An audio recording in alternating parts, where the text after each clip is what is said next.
Before you start planning to get your first record deal, ponder, should you get a record deal? It's far from a given. And it's not just artists at the start of their career like you going down the musical equivalent of being free and single. It's never been more achievable to have a successful musical career without a label. Just ask Stormzy. Before asking, should you sign a label deal, you need to consider a heads up plus ask an important question. The heads up is, maybe you'll have several deals, a single release here, an EP there, before the deal. You don't marry your first, do you? And you certainly don't move in with them on the first date. The question is, what the Sony Universal is a record deal? I like the simplicity of this definition from Roland. A record deal is a legally binding contract between a label and an artist, laying out and enshrining all obligations on both sides. I call it a legally recognized musical swapsies. You are swapping rights to use or own the recordings of your music in exchange for 1, a share of the income, and 2, delegating the boring organizational businessy bits. It is not a publishing deal, tour deal, or guarantee of unlimited groupies. Plus, it's not as simple as deal or no deal. Noel Edmonds lied. If you decide to not do a record deal, you're effectively saying you're going to do lots of smaller deals, the ones the label would have done for you, licensing, distribution, etc. Saying no to a record deal, you're saying, yes, I or my manager am willing to do all the boring organisational businessy bits, as well as the fun organisational businessy bits, like music videos. So it's not deal or no deal, but deal or lots of deals, open brackets with more control, close brackets. The classic plan for an artist starting out was to sign a deal and try and get a big money advance. In 2017, at the start of your career, there may be more important, and certainly more achievable, matters than money. Off the record, a music lawyer told us,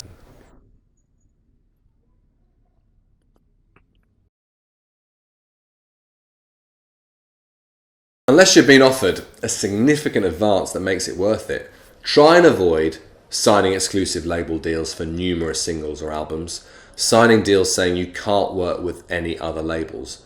Do start off doing single deals, date different labels and find out who's actually on it. Try and retain ownership of your recordings by licensing the recordings for a time period rather than assigning rights outright forever.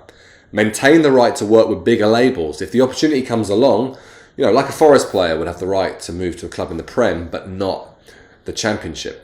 Negotiate get-out clauses, particularly relating to if the label doesn't deliver on their commitments. Otherwise, a label could sit on your music, never releasing it.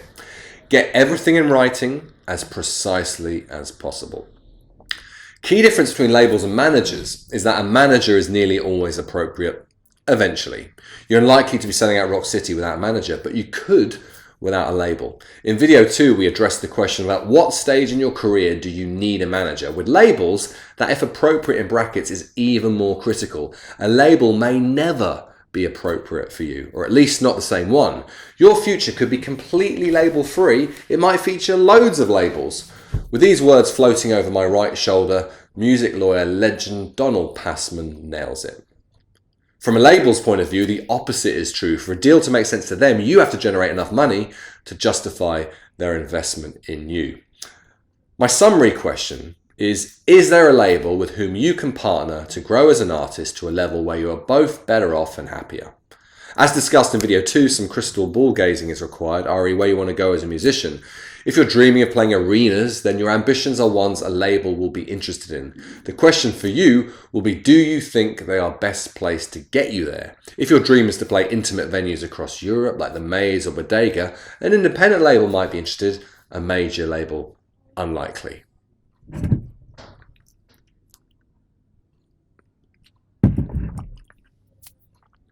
So, key question 1, are you dreaming of a level of sales that will be of interest to a label? If not, DIY is your way forward. One of the contradictions here is the less resources you have and the more you probably need a label, but potentially the less interested they will be in you.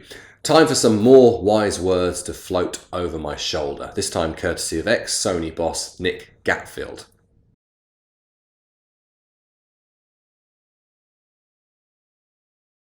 You can always grow a fan base to prove you have music that resonates, plus you have the hustle to build a fan base. Then the contradiction starts to work in your favour. You start to become more attractive to a label, just as you start to become more able to operate without one. Check out video 1 around 2 minutes in on 1,000 true fans theory, making a living from music with just 1,000 fans. Key question 2, if yes, you are dreaming of a level of success of interest to a label, ask the question video 1 touches on. If you're clear on where you want to go as an artist, are there other non-label ways you can get there? A label brings you important things like money, experience and knowledge, contacts and reputation, distribution is vital. Where else could you get those things? If you need $5,000 to record your debut album, could you crowdfund that and then keep all the rights to your music forever? Perhaps you need a middle ground of an initial release with a small indie label, learning the ropes with them before then going alone. It's really important to ask these questions, as the consequences associated with doing a record deal can include losing control of your recordings and of your independence, potentially having to sign away rights from other parts of your musical life, such as merch, earning a lower percentage of sales, but 15% of 10 grand beats 100% of 50 quid. Key question 3, if yes, you have a level of ambition of interest to a label, but nah, you don't fancy doing it independently, how do you assess which label is right for your first deal? We need to catch up with our old friend from video 3, targeting, about a minute in. We'll give you the key details. Targeting is all about researching to identify humans and entities that are aligned with your ambitions.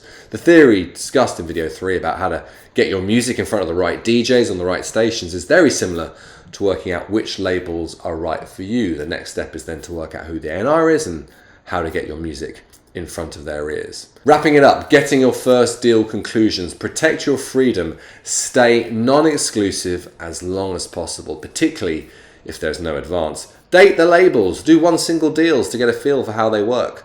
Look at any deal from a worst case scenario point of view. Can you get out of it if things go wrong? Don't underestimate the importance of having an on-it label who can smash the organizational bits, especially if you don't have an on-it manager.